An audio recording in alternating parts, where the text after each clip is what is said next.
Alrighty, welcome to the last episode of the Bird Herd, sponsored by Redbird Esports for this spring semester of 2021. Tonight, you will have Gigatron as well as Saxy Maxi joining for hosts, and we have our lovely esports director, Captain Kirk, with us. How you doing, David? I think we had a chance to chat right before this, but I'm sitting on a beach right now in Orlando, so I'm doing really well. How are you guys doing? I wrote 14 pages today of a paper. I am not on a beach in Orlando, and it rained here, so not thriving on the same level as you, David. But happy that you're experiencing it, and happy that we're close to finishing out the semester. And what a semester it was. There's nothing like some good old-fashioned procrastination to really put the pedal to the metal to get your work done. I found myself there as a student oftentimes just because I played a bit too many video games when I was an undergrad. Me? No. Come on now. Who do you think I am? Video games? That's crazy. Right. Yeah, I mean, and that's the other thing too is like your semesters are ending, which means then that now it's gonna be summer. You guys got obviously the summer classes and everything if you're gonna do that. Or in Kirk's case, he's got probably more recruiting and other events and stuff to kind of plan and get ready for that fall semester, I'm sure.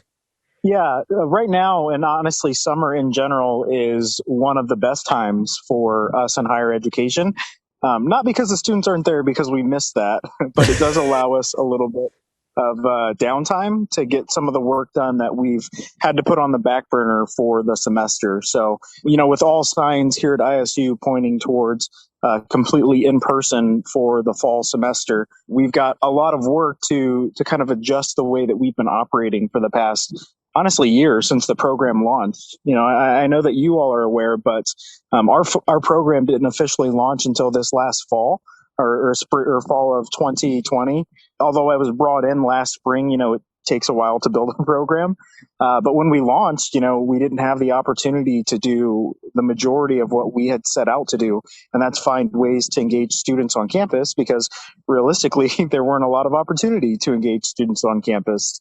So, we've got our work cut out for us. Obviously, I've got Jack as part of our team, and I know that we're going to be working with some of the club leaders who have had essentially an entire year to come of age in terms of their development, and really excited. Recruitment is definitely one of those things. We're really focusing after the success that we've had this year on all of our varsity teams. We're focusing on starting to build out more competitive teams rather than realistically relying on students who were already anticipating coming to ISU or who had heard about our program through the grapevine. So, as you both are well aware, having casted a majority of our games this season, our League of Legends team is definitely one of the top in the country. We're absolutely committed to getting our Rocket League and our Overwatch teams on that level. So I'm sure that you've all seen some of the announcements we've made, but we're able to bring in this year with our student coach graduating, Ashley Marcoux. We've got an opportunity to bring in Eric Perez, who is actually one of the top Overwatch Contenders team's coaches, and he'll be coming in along with our Overwatch head coach, Michelle Omanoff, or Flutie, as we all know her. And currently they're going through Overwatch recruitment and tryouts to really give us a team that is going to make us, again, a top one or two team in the country. Yeah, absolutely. And that's, obviously it's so cool to see these teams start to mature and to get on that scholarship level. It's going to, make us not only the best in the state of Illinois, like you said, but, make us one of the top contenders in the country. And I'm really happy that I could be a part of that. But just looking back at this past year, our first year as a program, can you give me like some of the highlights of just, between Redbird Esports and Redbird Gaming? Yeah, so again, we didn't really get to achieve all that we wanted to. I think most people who know me and know what I value in an esports program is realistically engagement and creating opportunities for the vast majority of students. So, when we think of varsity, right, our ultra competitive players, top in the country, those opportunities really exist for just a small microcosm of the gaming community. And it's really where our clubs and casual opportunities and events have the greatest impact on our student body. And again, because of the COVID era and having limited ability for in-person events or tabling and outreach to get the word of Redbird Esports out, we didn't get to achieve what we wanted to on that front.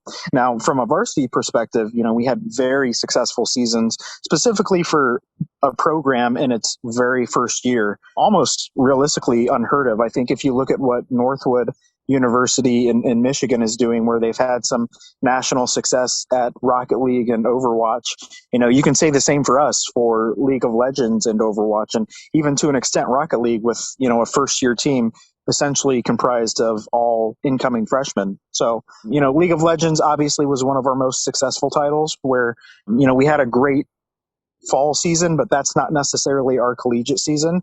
We did lose a few players, one going to academy team, one transferring to our rival Maryville, but we were able to, take those losses and learn from it and bring in some really great players on top of the roster that we already had. And we were able to continue that success for the spring semester, even with really last minute notice. So I think that in itself just goes to show one, the value of Pater and what he's been able to do.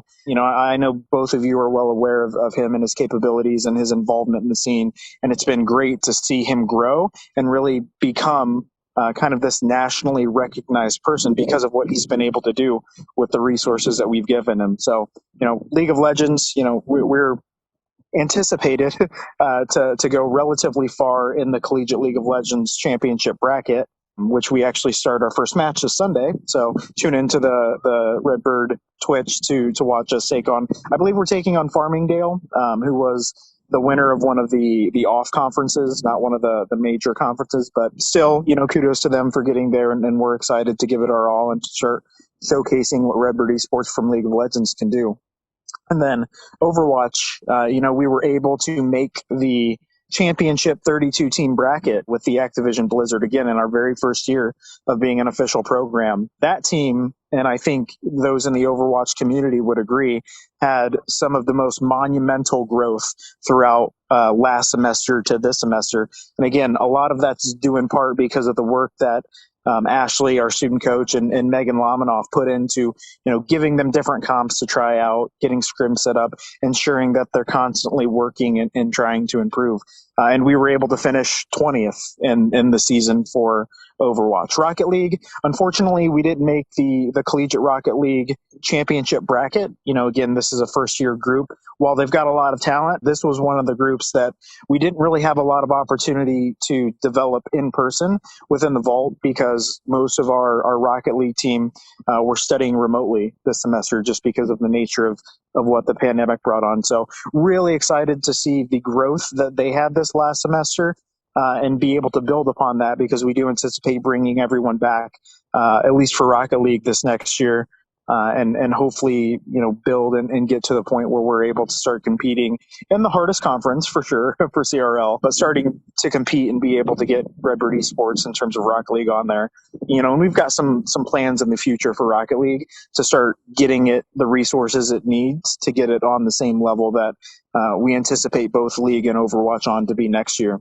And then from a club perspective, which again is the passion of mine, having Jack, the former Illinois State University Redbird Esports club president for the past 3 years prior to joining me in the administrative role for Redbird Esports, he took a group of roughly 60 engaged students primarily around League of Legends and turned it into a Discord community now of over 900 verified students, anticipated students, some faculty and staff mixed in there. And, we've got 13 different game titles represented and folks competing in it. We're nationally competitive in Rainbow Six Siege. So a lot of success that they've had this year, a game that we're really looking at bringing on as our next varsity title. Our CSGO team has done a tremendous job in terms of engaging their community and getting new students interested, which is exactly what we want to see at the club level, really providing opportunities for all levels. They just hosted their first LAN event this few weeks ago, I think, had some tremendous viewership. It really put our name on the map in terms of the CSGO title. And Overwatch, another club which we have a varsity analog for. We're very fortunate to have one of our varsity players, many of our varsity players, leading that initiative. They've been doing some really incredible things in terms of engagement with the community. And then Smite, I can continue to go on with all the clubs that have done some really incredible things.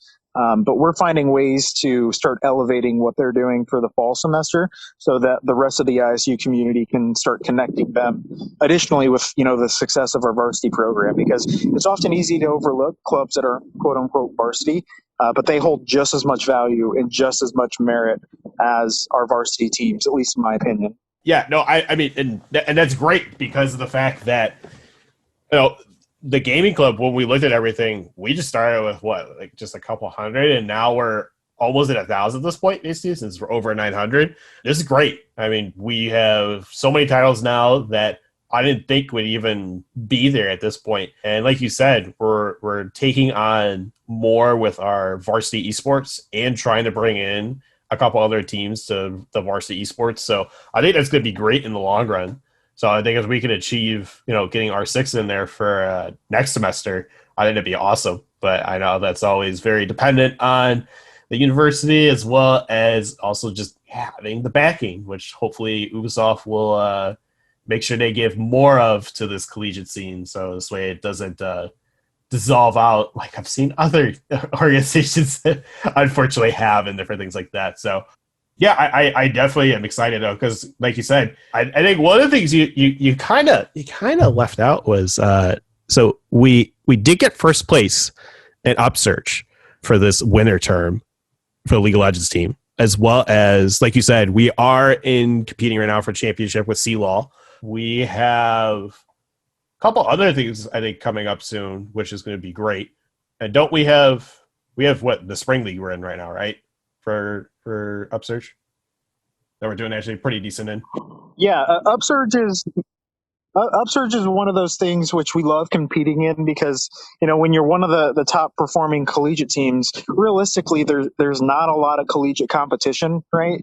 I think there's probably 5 teams in all of collegiate that, we feel give us a run for our money in a sense. Most of them being in our northern division. So I normally stray away when I talk about the program about some of the non-collegiate and amateur stuff that we participate in, just because most folks aren't familiar with that, because that's not analogous to what happens in traditional sports, right? You can't have your college team playing against semi-professional teams. We're absolutely able to do that, and we are doing that here, at least for League of Legends this year. I do anticipate us being able to really build a team that can be competitive in the contenders realm for Overwatch in the fall semester. So that'll be really exciting to watch and bring on and help build that community here at ISU. But yes, we were the first collegiate team, and I think they said the last 3 years or the last 4 years of Upsurge to actually win it. So that's really exciting because there's a lot of fantastic programs, both collegiate and amateur, that have been participating in Upsurge over the last few years.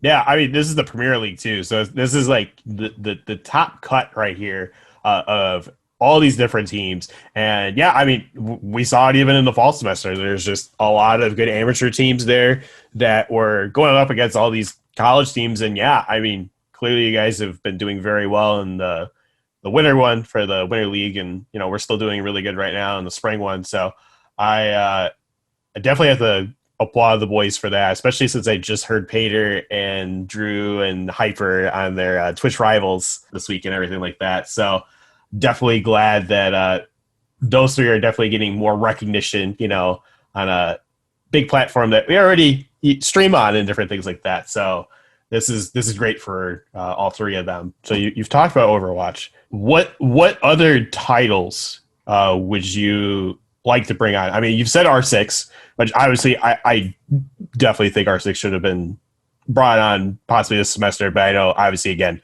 that's university discretion, and I know you guys have that I think yearly conversation, not a semesterly conversation. So what other games would you like then, to be more of that professional style, like for our Redbird Esports? Yeah, so in terms of bringing a team onto varsity, there's a lot of different components that go into it. Not just scholarship, but there's full programmatic support where we cover things like travel, we cover jerseys, we cover registration fees, and a number of other things that are advantages over say a traditional club scene. So all of that, obviously, you need more money, and how higher education budgets work is traditionally you get a budget that is set for an entire year. So unless you've got a lot of room, which nobody has these days in your budget, it's really difficult intra-year to bring on additional varsity titles. Also we have to think about just the worldwide situation with the COVID-19 pandemic, and kind of what that's brought on, not only to universities, but just the world in general, in terms of folks losing revenue and having to, deal with this new way of thinking, this new way of learning, and all the additional expenses that come along with it. So, R6, again, when we talk about clubs or games that I'm, really interested in keeping an eye on here at ISU, it depends on how they're doing at a club level, right? And that's why we have the club, in my opinion, is to show that these teams are not just one and dones, right? They're not one group of students who has an interest in a game and once those students are gone, we have no other interest on campus. That's why it's really important for us, for our clubs, to build out and start engaging with the student population and show that they're worthy of truly ascending to that varsity level. To me, half of becoming a varsity team is being competitive, right? We can have a team win a national championship in, an off title that doesn't have publisher support. But to me, that only tells half the story, because if that's just 5 students on the campus playing a game, that doesn't do a lot for that community that I talk about, that I'm really passionate about building. But if we have a club like R6, right, who's doing community engagement sessions, who's doing active onboarding of different players at different skill level, doing game nights to try to engage that community. That's the thing to me that scream, hey, these folks might be ready for the varsity level, assuming that the funding's there. So with that background, R6 is obviously one that I was able to onboard at the University of Akron as a true varsity title that has scholarship support. One of the few at the time that we did that, and realistically still one of the few in the country that are officially a varsity program, which is why you see them be so successful in every tournament that they play in, because they're one of the few colleges in the United States who actually give scholarships to players to play R6. Valorant, obviously being a Riot Games subsidiary and kind of the next title that they're pushing, you would assume that it's going to have enough publisher support to check one of those boxes for us. So right now we're looking at the club level at ISU to build out the club. They've been successful. They've been competing, which is fantastic. But this next year is really going to be telling to see if they truly are worthy of, again, onboarding them as a varsity title, depending on what sort of activations they do, what sort of engagement they get within the ISU community already on campus. I think CSGO is another one of those titles, again, an analog that we had at the University of Akron, and seeing what they're doing here on campus, I would put CSGO and Overwatch into the same category in terms of trying to develop this grassroots community here at ISU, and some of the things that they're doing.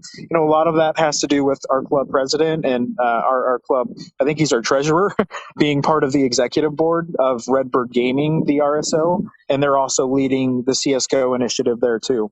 I would say other games that you see nationally starting to come to prominence in terms of folks onboarding varsity teams are Super Smash Brothers. To me, that's kind of a difficult game because realistically, you have to have LAN or in-person events for your uber competitive factors. Online doesn't really work for that game. I'd love it because a lot of the high school, that's an easy sell in the high schools right now, which is the demographic that, we're targeting with most of these titles, trying to stay current and up to date on it. I would say Fortnite is kind of all over the place. We did onboard Fortnite at Akron, and in my opinion, it was a bit premature because, one of the things I look for is that developer support. I mean, that's something we've not realistically seen for Fortnite yet, with them utilizing Playverses and their platform still being in its infancy. So, the Fortnite community here, as a Fortnite player myself, is not necessarily as big as I'd like it to be able to support that. But again, when you look at the younger generation and what they're playing, that's the game they're playing. I think Call of Duty is going to make a big wave this next year. You're starting to see more and more support, not just from the pro scene, from Activision Blizzard, but from collegiate. And obviously, we have a fantastic Call of Duty club that's been doing a lot of great things and participating at a high level here at ISU. Smite is one of those game titles that has a lot of varsity potential because it's one of the main staples of NACE, one of the governing bodies. I would like to see more universities on board Smite as a true varsity title, and then see High Res have a bit more publisher support for it before we bring it on here. But realistically, I could onboard probably 12 different titles here in the next year and be completely fine with it based on what some of the clubs have done this year. I will say there's a big push as well from traditional sport entities to get your games like Madden and NBA 2K, FIFA, kind of up and running off the ground, because they're the closest analog we have to traditional sports. So it makes sense in terms of a publisher perspective or a marketing perspective or a sponsorship perspective to get students playing those games. But, that's difficult because most students who play those games, one, play them on console, not necessarily uber competitively, but just play them kind of as a fun game here and there. I feel like I'm talking a lot, so if I know you all probably aren't used to people taking up most of the time, so just feel free to tell David to shut up whenever I'm talking too much. No, you are doing an excellent job. I think that there's obviously, I really enjoy scrolling through your Twitter because there's a lot of valuable information to learn about esports in general. And I'll kind of go that direction with my next question, but I did want to subtle brag about, not only, as the representative of the R6 community, not only did like both varsity and junior varsity make Face It playoffs and CR6 playoffs, but like JV actually was sent credits and different stuff from Ubi for making as big of a run as we did in the playoffs there. So I do think that it's really cool to start seeing some of that support from Ubisoft through Face It. So that, it gives me hope for the future of the game, because sometimes I look at it on Twitch and I'm like, oh my gosh, like we are screwed. But it's really cool to see. So the next question I actually wanted to bring in was, you talked a little bit about NACE. And I just wanted, I guess, like I don't want to say your opinion, but also kind of your opinion, because I've seen some things on Twitter, and I've tried to do some of my own outside research, but what do you think about it? So I'm going to be careful here because this is a hot topic. Essentially, there are two sides of the stone for NACE. I will say I appreciate what NACE brings to the space, because there are programs in the country that cannot start, whether they're small JUCO colleges or even larger institutions. They do have some members who are larger institutions, but they can't start without a governing body as the mainstay. And that has to do with university funding. If they come up from under athletics, one of the requirements, I think, in many universities are a governing body is dictating schedule. A governing body is dictating things like practice time, GPA requirements, and all those things. That's why, NCAA is so important to traditional athletics. So I value what NACE brings to the space, because without them, we wouldn't have as many schools, getting into esports, because one, they wouldn't have an idea of how to do that, or two, they just didn't have the structure set up to do that. Saying that, an organization like NACE is not necessarily beneficial for a program like we have here at ISU, or for a majority of other, larger programs who bring in competent professionals who know how to build out an esports community and know how to run an esports program. Primarily because, we have game publishers who we rely on, which is a whole issue in itself. For some of these tournaments, right, and some of these major collegiate events, and they're not necessarily connected to a specific national governing body. And while I appreciate what NACE does, I think in their early beginnings, I had a really bad experience with them at Akron, which kind of shaped my overall impressions of them over the course of the last 4 years, where they had reached out to us, and they were, newer at this time because Akron was obviously one of the first larger institutions to launch, an official esports program. They reached out to us. They talked about their services, what they can offer. We talked a little bit about price, and at that point in our program, we didn't necessarily have the funds to be able to join as a member. And we were very upfront with them. The rep that we were speaking with was like, okay, that's no problem. Just let us know. We're always here to help answer questions for when you're ready to take that dive. We reached back out a handful of other times with a number of different questions about benchmarking they may have or things that other schools have, just kind of like a conversation starter, right, to see if there was value in there. And we just got ghosted. So it was very clear, at least at that point, they were very interested more so in just getting membership to try to assert themselves as the governing body of collegiate esports, right? When you're able to bring in names like the University of Akron or, like some of these other major universities as part of your membership, it puts a bit more value into it, right? So that's essentially all I'll say on NACE. I think they have value in the space. They just don't have value for a program like we have here at ISU. Sure. Yeah, that's completely understandable. And we never really actually said that's what National Association of Collegiate Esports. Yep. And here, this might, this is kind of a follow-up, and it might be the stupidest question you've ever heard.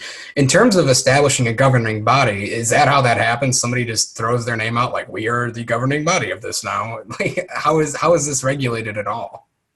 I don't think I have the credentials to speak on behalf of it, but from what I've seen, essentially, so long as you have structure, and to be fair, they've done their homework, right? They do have structure. They do have advisory members who are in the collegiate space helping to guide and lead some of the decisions that they make. And that's essentially what you want in a governing body are people who are experiencing hardships that collegiate esports has and proposing solutions, guidelines, stipulations, standards to help improve those. And that's absolutely what they do. I think in terms of, who becomes the governing body, there's a lot that goes into it. One, the publishers have to support you and recognize you. And I think that's probably the most important piece of who would become the quote unquote national governing body is who can get the most publishers on their side. But the other thing again is who finds value in who joins you. So, if 100% of schools joined NACE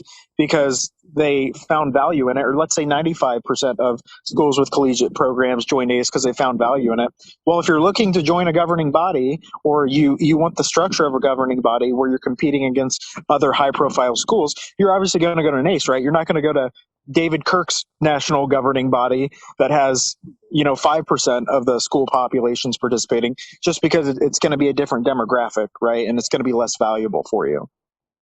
Don't take any of that though as this is how a national governing body forms. Right. That's just kind of what my assumption is on how it forms. Of course, I always know when something's out of your wheelhouse a little bit, we always take it with a grain of salt and more of this is how it could go. This is not exactly how it goes, but this is how it could be. And I you know me, I don't hold things against you or anything like that. So yeah, I mean, and that's the other thing too is so these scenes are kind of helping us kind of get through and everything like that. Oh, we didn't do our fun questions, Max.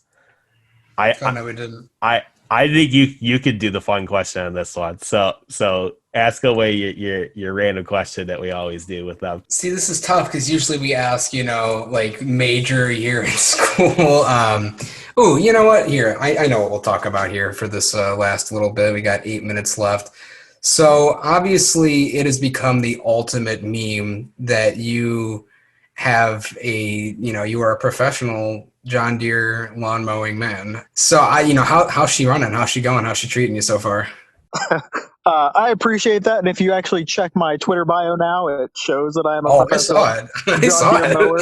I actually didn't know whether to put mower or mower. So grammatically, I'm not sure what it is, but she's going well. Backstory for anyone listening. I just purchased a new home in a rural area, the most land that I've ever had. And realistically, it's only a couple of acres, but most land I've ever had. And I was operating off of an electric Ryobi, like 20-inch deck mower. And if you know anything about electric mowers, they're great for smaller yards in general. Although I had 2 batteries for it, I would have to charge those 2 batteries 4 separate times, and they take roughly 4 hours to charge. So it would literally take me 2 entire days of just mowing. And there were times where if I let my yard go, an extra half a week because it gets so much sun because it's just so open there, and the grass grew so quickly, I literally would have to spend like half a week mowing it. So I had always told myself when spring gets here, I toughed it out over the fall because we moved in there in September.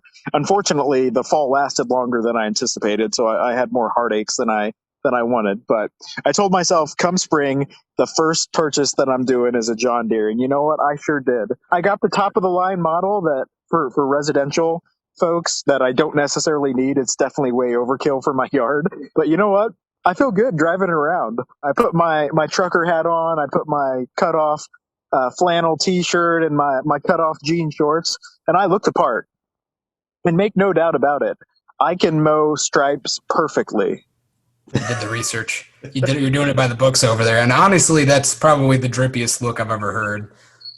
To be fair, to add on to the nerddom that this has brought on, I spent probably 10 hours watching YouTube videos on how to properly stripe a lawn. That's no fantastic. joke. Did you get one of those, you should get one of those attachments, like a little trailer you could put on the back, bring people over to take them for a ride around the property? So I actually do have one of those. Oh, yeah. To be fair, going back to me getting the top of the line model with the most horsepower and the biggest deck, it's actually because my girlfriend and we anticipate doing some construction, some gravel, some dirt work on the property to make it a bit more even. So having that extra horsepower will help us as we're moving loads of gravel, loads of dirt. Wood, we do have a wood burning stove out there, so we've got a couple trees that we're going to chop down and to move them to the proper location. Having obviously a higher end model would be helpful, but also we can attach a snowplow to it, and we have a very long driveway, so that's going to come in handy because again, this winter when we had the world snow apparently fall in Bloomington normal, I spent a solid 2 hours a time just shoveling out our driveway. That's going to be so much nicer for you then. So while it was an impulse purchase and a meme purchase, it does have a lot of things that I use it for. So it was actually necessary. I mean, that's the main thing. No, you're making it. I want one now, and I live in an apartment. But I guess one last question here before we wrap things up. I got 4 minutes left.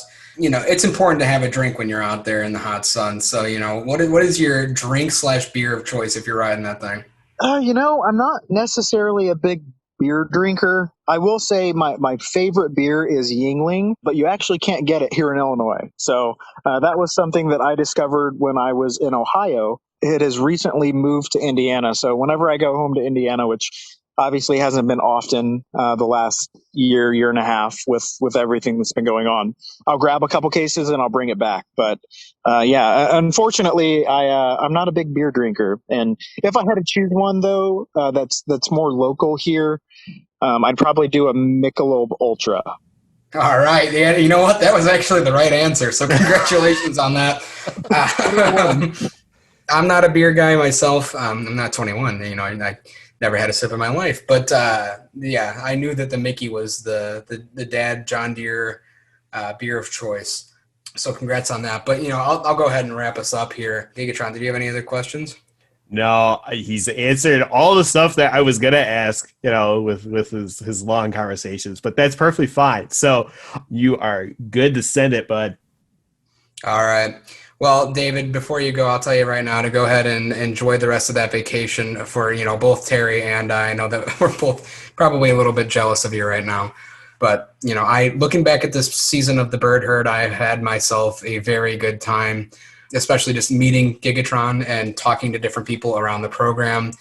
I think it's an excellent direction where we are going. And a direction where I frequently brag to my friends of how proud I am of this program and how excited I am to see it keep moving forward. So one last time this season for the Bird Herd, I am Saxy Maxi, joined with Gigatron. This week's guest was, of course, David Captain Kirk. Kirk, we appreciate all the work you do for us and for the school. And that'll do it for us. Thank you for tuning in. Thank you for watching this whole season. And we will see you next time on The Bird Herd.